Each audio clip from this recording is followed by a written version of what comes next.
Bom dia, boa tarde, aluno do nono ano. Estamos iniciando nossa aula de hoje sobre os principais problemas ambientais mundiais. Na aula anterior, nós falamos dos problemas ambientais dentro do contexto da sociedade de consumo. Só que o mundo todo não é a sociedade de consumo. Por quê? Porque o mundo ele é altamente desigual. Uns têm muito e outros têm menos, não é isso? Então, você tem a sociedade de consumo americana que tinha um consumo exagerado. Mas quando você pega outros países da África, é bem menor. Então, os impactos ambientais gerados pela sociedade de consumo dos Estados Unidos é completamente diferente de alguns países da África. Pegando o Brasil como exemplo, você tem um pessoal de alto poder aquisitivo que ele consome mais, principalmente eletrônico, então ele gera mais impacto ambiental. Nessa aula de hoje, que é sobre os impactos ambientais mundiais e mudança climática, aí no independente de onde tu mora, de tua renda, do teu poder aquisitivo, todo mundo está incluído, porque agora estamos falando aqui global. Então, qual a origem e as causas desses grandes problemas? O impacto ambiental ele não surge dentro da sociedade de consumo com a globalização, ele só faz se ampliar por causa do capitalismo. Então, o primeiro fator foi o crescimento populacional.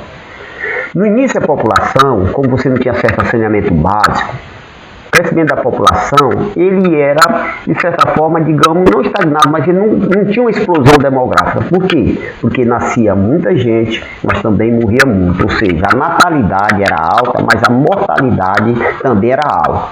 Quando eu pego a mortalidade, eu subtrair eu pego a natalidade, se eu subtrair a mortalidade, eu tenho um crescimento vegetativo. Então, digamos, nascia 1000, morria 800, 900. Então, a população não crescia, ela tinha um equilíbrio. Nós não tínhamos saneamento básico, a medicina ainda era muito atrasada. Com o tempo, a gente conseguiu as vacinas, né, isso, higiene pessoal, todo esse contexto, o que foi que ocorreu? A população começou ainda a natalidade alta, mas agora desabou, diminuiu a mortalidade, o número de óbito. Agora, nascia 1000, está morrendo 300. Então, isso, meu amigo, vai num crescimento que, ao longo dos anos, essa população foi dobrando, foi crescendo exagerado. Aí começa a origem dos impactos ambientais. Por quê? Porque o maior impacto ao meio ambiente, ele é em decorrência de quê? Da demanda por alimento. Se antes eu tinha uma população pequena, agora num prazo de 10, 15 anos essa população dobrou, 20 anos, eu preciso do dobro de alimento. Eu preciso de matéria-prima. Tudo que nós produzimos, ele vem da onde? Da natureza. Pega a matéria-prima para tudo que produziu, olha para a tua casa agora nesse momento. Olha para as paredes, olha para o teto, olha para o teu notebook, olha para o teu celular que tu estiver utilizando, olha para a mesa. Tudo isso aí é matéria-prima tirada da natureza. Mas para eu produzir isso, eu necessito de uma força motriz, que é energia. Onde é que eu vou buscar essa energia? Na natureza. E o problema começa aí porque a grande quantidade de energia é utilizada por quê? Por combustíveis fósseis, que traz um impacto ambiental enorme. Então você começa com carvão, mineral, aí vem o petróleo, derivado do petróleo, tudo que nós já falamos isso. Então você tem a gasolina, você tem o óleo diesel, você tem a utilização de petroquímica que são plásticos, tem o gás de cozinha. Então tudo isso aumentou um maior impacto ao meio ambiente. O outro fator é a urbanização. Nós chamamos de macrocefalia urbana. O que quer dizer isso? É o crescimento desordenado das cidades, é o inchaço. A cidade não tem infraestrutura para receber toda essa população. Aí é uma migração da zona rural para a urbana. Chegando nessa cidade, a maioria desses imigrantes, eles não têm como se manter. Baixa escolaridade, não consegue um trabalho adequado, corre para onde? Para a periferia, para as favelas, carente de infraestrutura de todos os sentidos. Tá certo? Aí eu começo a cidade crescer, eu começo a poluir os rios, eu começo a desmatar a vegetação para a expansão da cidade, eu não tenho como controlar essa produção de lixo. Há o que? As nascentes do rio, todas são aterradas, impermeabilização, então isso vai gerar um impacto enorme. E outro fator principal é a industrialização, que vai ser a mecanização da produção para atender o aumento dos bens materiais. Nós começamos a primeira revolução, segunda revolução industrial, terceira revolução, nós transformamos na sociedade de consumo, cada vez nós queremos mais bens, tá certo? E aí nós temos que ir buscar onde? Na natureza. Então gera todos esses impactos, essas três principais causas. Quanto à escala desse impacto, ele pode ser local, ele pode ser regional e ele pode ser global. Especificamente vamos falar do local e do global. o local nós temos a inversão térmica. Normalmente ocorre em cidade altamente industrializada e que tem um clima ameno. No Brasil, pegando como exemplo, nós vamos pegar a região sudeste e sul. Por quê? Porque ali você tem uma coisa das 4 estações do ano. Agora nesse período nós estamos no inverno, a temperatura diminui, não é isso? Há uma quantidade de chuva e isso gera isso. No normal o que ocorre? O ar quente que está embaixo, ele é leve. Aí o que é que ocorre? Ele sobe. O ar que está na atmosfera em cima, ele é úmido, ele é pesado, ele desce, tá certo? Então isso aí é um processo normal que ocorre. Olha, a partir de agosto, setembro, até dezembro, o asfalto em Teresina, a partir de 2, 3 horas, ele absorveu a temperatura do sol, aí ele começa a tremer, está saturado, ele está liberando. Você olha para se tem água, então ele está subindo. Quando chega o período de inverno, nessas regiões altamente industrializadas, o que é que ocorre? Há uma inversão. Por que isso ocorre?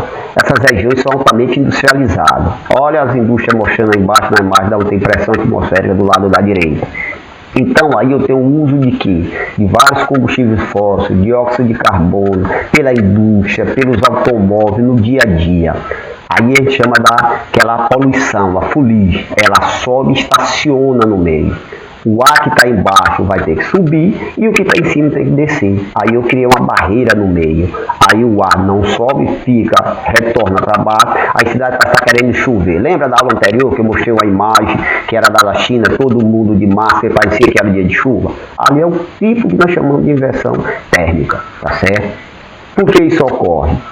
Acabamos de falar, em decorrência dessa grande quantidade de uso de produtos, né, isso, combustíveis fósseis, que vai gerar o CO2, gera um bocado de gases, que vai gerar isso daí tudo, tá? Global. Aí o global nós vamos ter uma mudançazinha. Nós temos o efeito estufa e o aquecimento global. Lembrar, o efeito estufa é fundamental, se ele não teria vida na Terra. Então como é que ocorre esse efeito estufa normal? Nós pegamos a radiação solar, parte dele vem, bate na atmosfera, essa atmosfera que absorve um pouco para ela esquentar, a outra ela reflete para o espaço, a outra penetra, chega até a Terra, fica aqui, quando é mais tardezinha à noite, ela começa a evaporar esse vapor, parte passa pela atmosfera, vai para o espaço, não é isso? E a outra bate na atmosfera e volta para a Terra.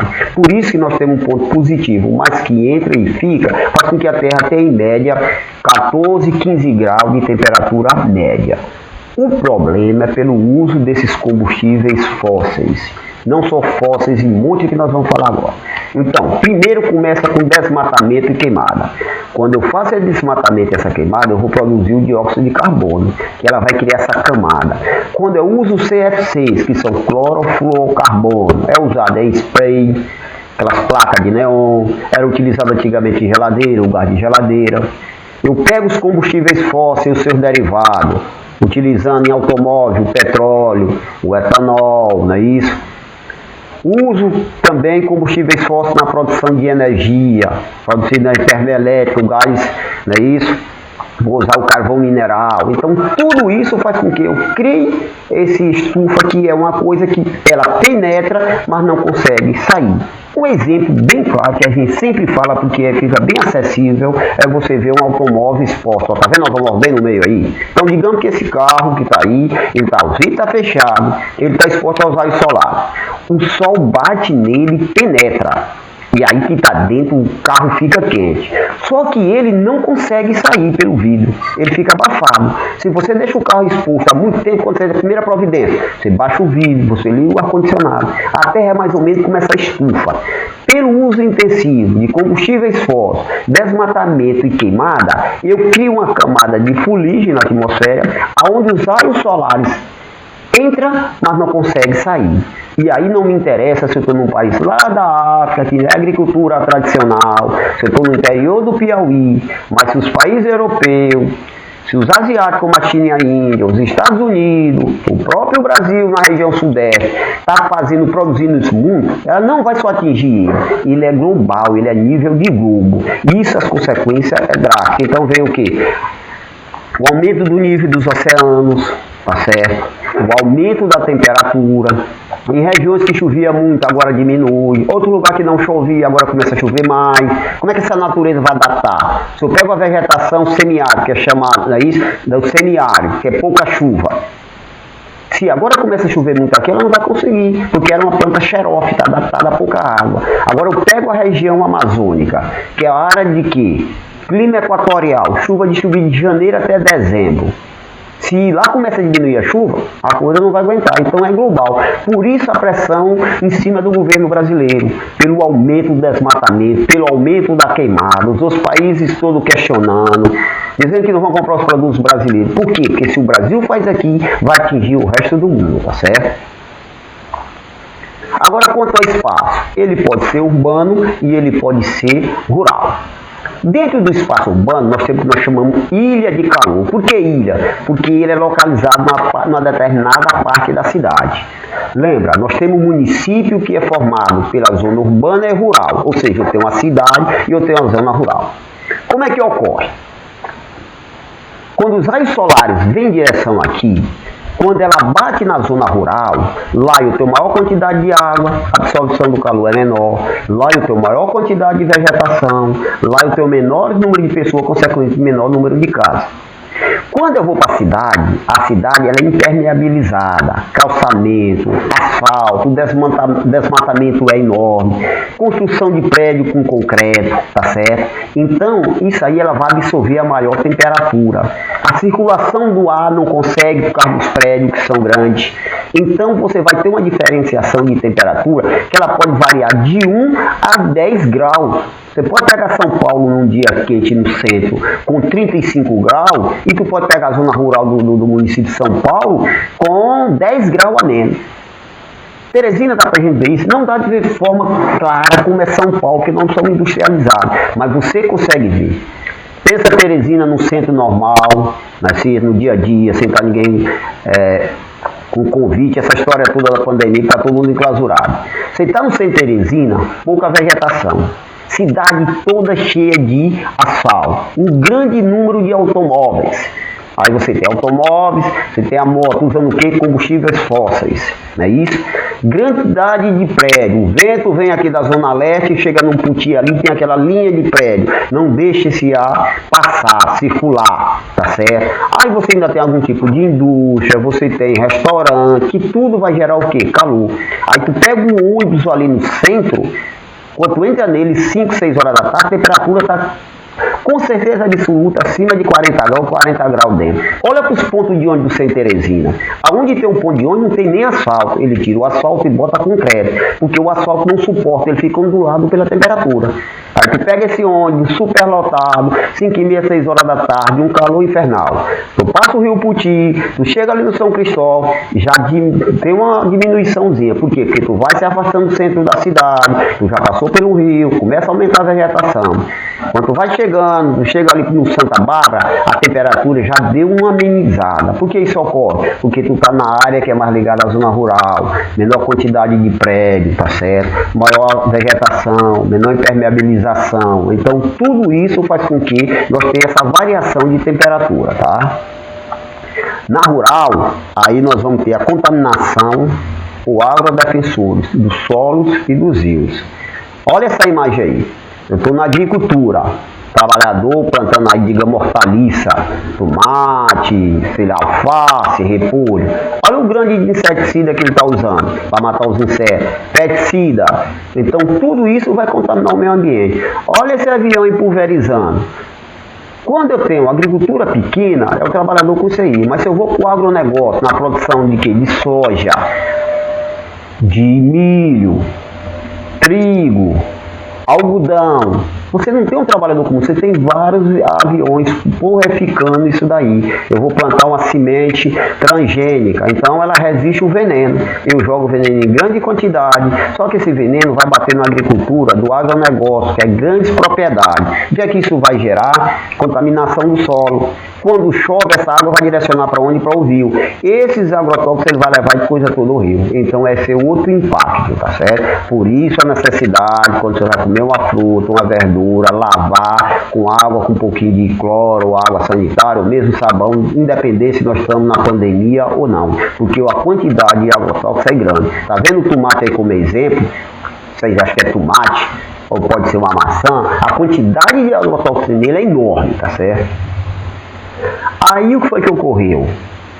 O mundo começou a parar e falou, peraí gente, nós estamos indo para a natureza, vendo ela só como um ponto de retirar matéria-prima, energia e o impacto que nós estamos gerando. Então a partir de 1970 começa o que a gente chama de conscientização ambiental no mundo. Aí começa a pressão em cima para você utilizar fonte de energia renovável, utilizar outros recursos. Aí criou-se várias conferências no mundo.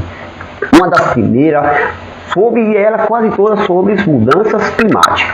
Criou-se o protocolo de Kyoto em 1997. Kyoto é a cidade do Japão. Então foi o que eles fizeram. Os países desenvolvidos receberam um prazo e meta para diminuição da emissão de dióxido de carbono, que é o CO2. Por que os países outros não entraram? Porque ainda não eram desenvolvidos, então a produção era menor. Eles criaram uma meta. Nós vamos ter que diminuir a quantidade da produção desse dióxido de carbono relacionado a 3, 4 anos, ao nível de 10 anos atrás. Na teoria foi bonito. No período de 97, o país que poluía mais através de combustíveis fósseis era os Estados Unidos. Ele não assinou. Então, se o principal país não assinou, ele fica a desejar. Mas mesmo assim já foi um avanço. Aí criamos a Rio 92, que tinha que trabalhar sobre a cúpula de desertificação, a biodiversidade, criou a Agenda 21. Então, no Rio, foi a maior conferência mundial, foi criada no Rio.